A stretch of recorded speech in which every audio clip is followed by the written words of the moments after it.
तिब्बत राष्ट्रीय विद्रोह दिवस की 64वीं वर्षगांठ पर शहीदों की याद में तिब्बती समुदाय के लोगों के साथ जंतर मंतर पर शहीदों को श्रद्धांजलि दी गई और सभी ने भारत सरकार से तिब्बत की आज़ादी के लिए हस्तक्षेप करने की अपील की और सभी भारतीयों से चाइना की वस्तुओं का बहिष्कार करने की भी अपील की।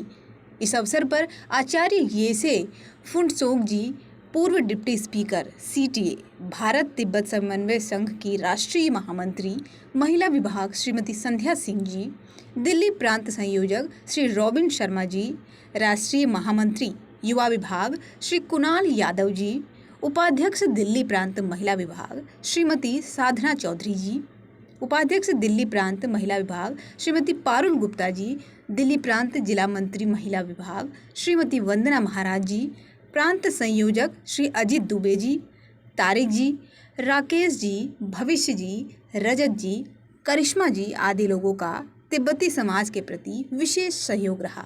लोगों का 1954 में 12 मार्च को वहाँ पे नरसंहार हुआ था। चीनियों ने तिब्बती भाई बहनों को बहुत कष्ट पहुँचाया, औरतों को मारा, वहाँ के जो पुरुष हैं उनकी जान ली, उनके घर में घुस के उनको तकलीफ़ें पहुँचाई, उनके बच्चों को उठा के ले गए। तो आज भी वहाँ पे वही सब चल रहा है, आज भी ख़त्म नहीं हुआ है। और तिब्बत हमारा भारत देश का ही पार्ट है, वो अलग नहीं है भारत देश से। हमारा भारत तिब्बत समन्वय संघ इसी चीज़ पे काम कर रहा है कि किसी भी तरह से तिब्बत की आज़ादी होना बहुत ज़रूरी है। जहाँ तिब्बत ही आज़ाद हो जाएंगे तो हमारे भोलेनाथ का मूल स्थान कैलाश पर्वत पर है और वो भी अपने मूल स्थान को भी हम आज़ाद करा पाएंगे। तो हमारी लड़ाई सरकार से भी है कि सरकार इस मुद्दे पे ध्यान दे। और हमारे मोदी जी हैं, वो इतने मसलों को सॉल्व कर चुके हैं, तो हमारा तिब्बत भी वो आज़ाद करा लेंगे। तिब्बत भी हमारा पार्ट है, क्योंकि हमारा पड़ोसी देश चाइना नहीं है, हमारा पड़ोसी देश तिब्बत है। तो तिब्बत हमारे अपने हैं, तिब्बती लोग हमारे देश में रहते हैं। उन्हें उनकी मेडिकल का जो है ट्रीटमेंट्स चल रहे हैं, उनको भी मान्यता मिलनी चाहिए। देश में, भारत देश में उनको एक रहने का पूरा हर तरह से हक है और उनको मान्यता मिलनी चाहिए, क्योंकि भारत देश और तिब्बत कोई अलग देश नहीं है और इनकी सुरक्षा हमारी सुरक्षा है। अगर तिब्बत में कोई प्रॉब्लम आ रही है तो आने वाले टाइम में भारत में भी प्रॉब्लम आएगी। इसलिए भारत का मुद्दा और तिब्बत का मुद्दा एक ही है, तिब्बत की आज़ादी, भारत की आज़ादी तरह से। क्योंकि चाइना जिस तरह से आगे बढ़ रहा है, अगर हमने एक चीज़ें नहीं रोकी तो एक तरह से चाइना भारत में घुस सकता है। हमें उसे हर तरह से कमज़ोर करना है। तो हमारे लिए तिब्बत भी ज़रूरी है, तिब्बत की आज़ादी ज़रूरी है।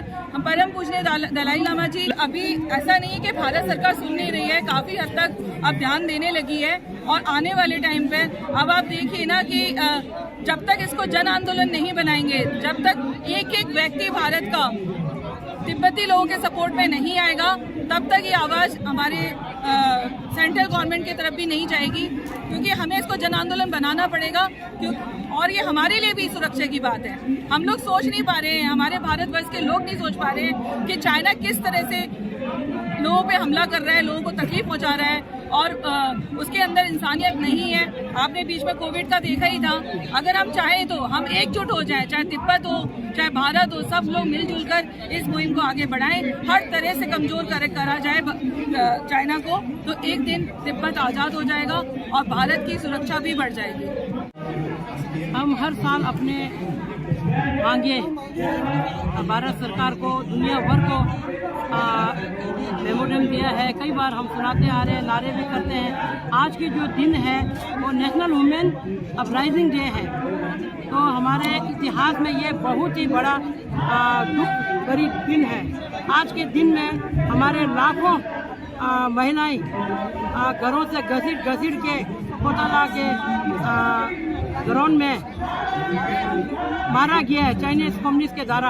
अपने ही देश में अपने कोई देशद्रोही का इल्ज़ाम लगाना, इससे बड़ी दुखद की बात शायद ही कोई ना हो। तो हम हमेशा ये चाहते हैं कि हमारे 12 मार्च को हम हमेशा आते हैं, आगे भी हम आते रहेंगे जब तक हमारे देश में आज़ादी न हो और दलाई लामा जी के राजदूत से उनके वार्तालाप ना हो। हम हमेशा इसी तरह से शांतिपूर्वक पीस मार्च निकालते रहेंगे। माना इस टाइम हमारे हिंदुस्तान गवर्नमेंट हमारे साथ में ज़्यादा साथ नहीं भी दे रहा होगा, इसका हमें दुख नहीं है। हम जब से आए हैं हमारे को स्थान दे रखा है, हम यहीं पे रहते हैं। तो हम चाहते हैं कि एक दिन अगर सरकार नहीं भी बोल पा रहा है तो कोई बात नहीं है, जन जन में इसकी आवाज़ जाएगा और हमारे भारत सरकार के कोने कोने तक, दुनिया के कोने कोने बच्चे बच्चे को मालूम होगा कि तिब्बत देश सिर्फ तिब्बतियों का है, ना चीन का है, किसी का भी नहीं है। और 13वीं दलाई लामा का कैंप है और 24 साल 14 दलाई लामा 25 साल तक तिब्बत आज़ाद थे, आगे भी तिब्बत आज़ाद होगा।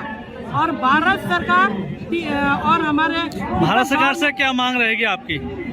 भारत सरकार से हमारे मांगे रहेंगे कि वो हमारे आवाज़ जो चीन के नेता से बात करें और जो भी हमारे राष्ट्रीय दूत हैं और मीडिया है उनको भेजिए और हमारे सुलह कराइए, तिब्बत को आज़ाद कराइए और हमारे जो धरोहर है तिब्बत का उन्हें डिस्ट्रॉय करने से बचाए।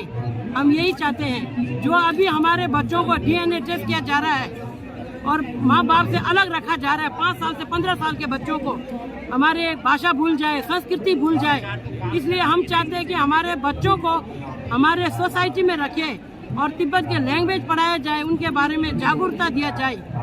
तिब्बत में आज़ादी हो और मानव अधिकार हो, उनको हर इंसान का मानव अधिकार होता है तो तिब्बत में भी होना चाहिए, मीडिया अलाउड होना चाहिए। ये हमारी मांगे हैं।